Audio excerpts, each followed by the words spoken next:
Since my JKU is no longer my daily driver and is just an off-road Jeep, I don't start it as often as I used to, so I've noticed after it sits for a week, it has really dry starts. And I've seen a lot of people talk about these oil filter adapters. So I bought the oil filter adapter from Baxter. I got it off Northridge 4x4. That was the cheapest price I could find. Still expensive those. But if it stops me from grenading the motor in my Jeep, I think it'll be worth it. So let's see. Cheaper than an LS swap. Cheaper than an LS swap. So this is what it looks like. There's the part number right there for anyone that wants it. Yeah, so it just replaces the cartridge style oil filter in the 3.6 liters and it accepts a spin-on filter, at least for the style I bought. There's a couple different styles. So the point is it has an anti-drain back valve, so it retains oil and no more dry starts. So let's go ahead and get this installed. This is what came in the box here, pretty simple, and has double-sided instructions. I also got new oil to do an oil change, and this is the spin-on filter that I bought. To note, the Wix part number that they recommend is 57502, but PartsMaster is made by Wix, and they're the exact same filter, and they're cheaper. So this is the part number for PartsMaster.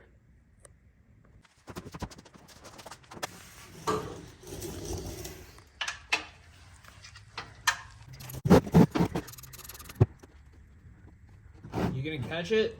Yeah.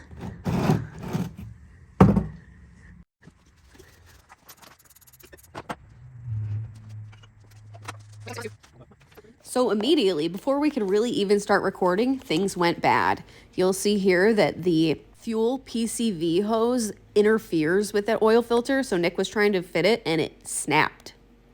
We first had the idea of making an entirely new fuel PCV hose, so I took the tire off to see where it ended. It's easily accessible through the wheel well, but that back end absolutely would not come out, so we had to go a different route. Well, this was just supposed to be an oil change, but now I have a tire off and we have to replace the fuel PCV valve, and It's just the ends.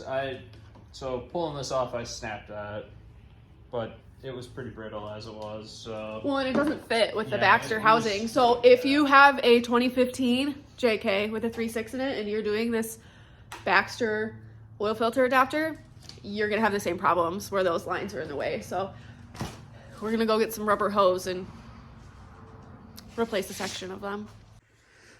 Okay, so you can see here, this line will not fit properly around the oil filter. This isn't even installed yet, by the way. This is just the test fit, and the test fit failed, obviously. So this one's the fuel vapor hose, and this one's the fuel PCV hose. So yeah, this one's the one that broke off when Nick tried to put this in. So this one we could kind of fit, but it is really stressed here. So I'm gonna put some rubber hose in these sections here. So it's time for a trip to the parts store. All right, we're on our way back from the parts store.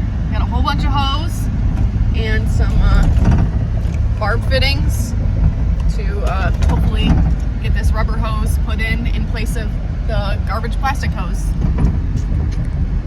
So here's what I came up with. That's a barb fitting.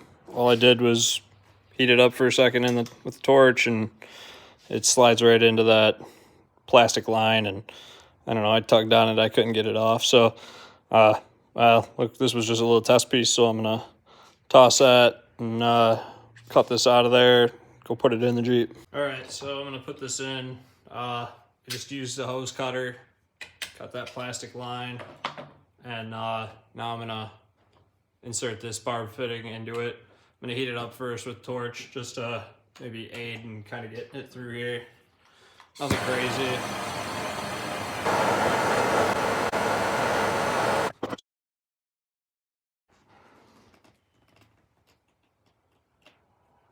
Perfect.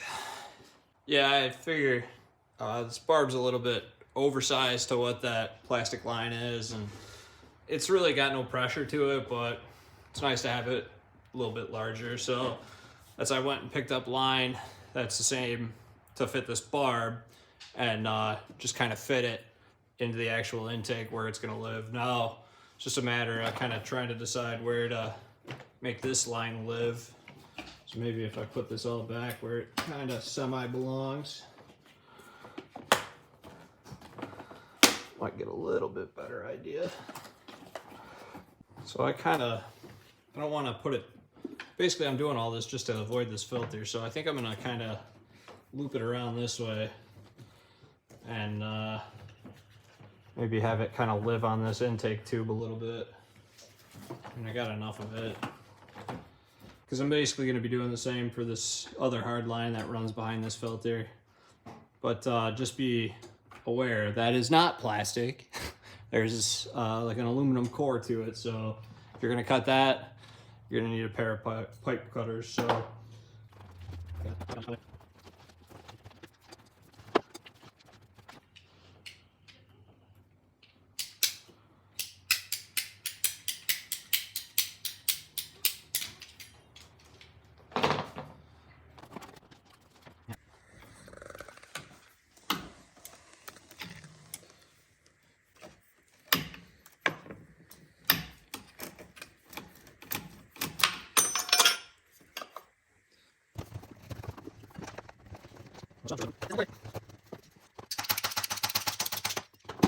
All right, so we officially rerouted the lines.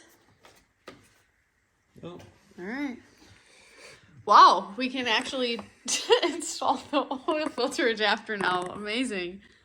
It only took several auto parts store trips and family farm and home trips. The test fitting is now approved.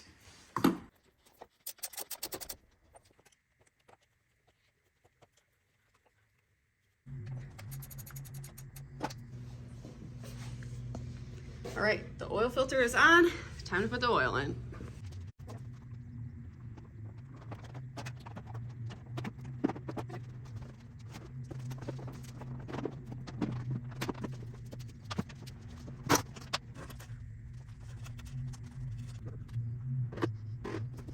All right, I think we got everything. Now it's time to start the Jeep and look for any leaks. Hopefully it doesn't leak.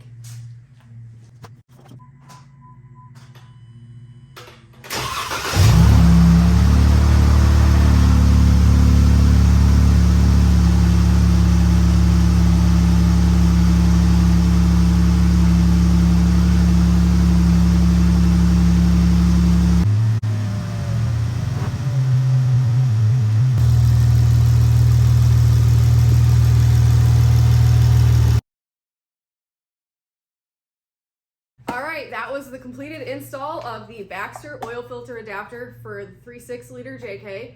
A couple things to note.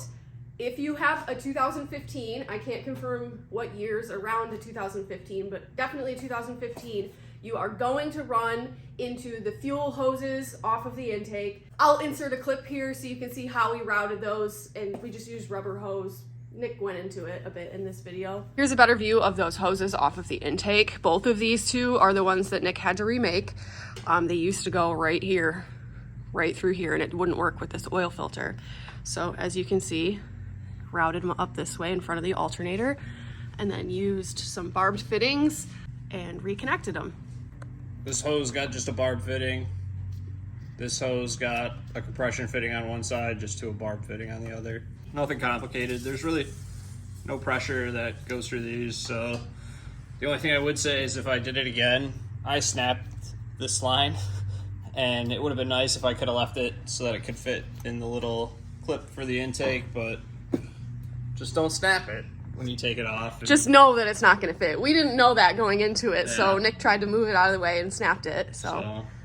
Another thing to note, it's this line here, the smaller one. Yeah, it actually has like a aluminum core to it, so you're not going to just be able to cut it clean with like a pair of hose cutters like I did on the plastic line. Gave you a nice clean cut, but this I actually had to use a tube cutter, and then I even actually took some of that coating off of there when I was checking to make sure the barb would fit. So you might have to clean some of that plastic off to get a barb fitting or a compression fitting on that. So something to keep in mind, otherwise you'll put a big ding in your hose cutters like I did. So yeah, I had not seen anyone else.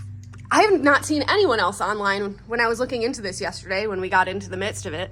I hadn't seen anyone talking about how to reroute these lines. I did find one picture and somebody just rubber hoses right across the top and it didn't look good. So I feel like we did a pretty clean job here. I think it turned out pretty well, and yeah, hopefully this oil filter adapter was worth it, because this was supposed to be a quick project and it took a long time.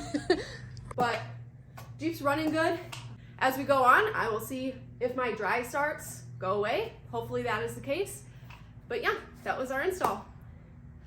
Don't you love when an install is supposed to take like an hour, but instead it takes several trips to the auto parts store, a bunch of swearing, and a lot of problems that weren't disclosed. Totally typical install. Yeah. It was like basically textbook. One as expected. Just as chaotic as expected. But yeah, hopefully this works out. Also, don't forget to subscribe to the yellerfab YouTube channel while you're here. And if you have anything that you'd like to see more on my Jeep here, let us know. We can make a video on that.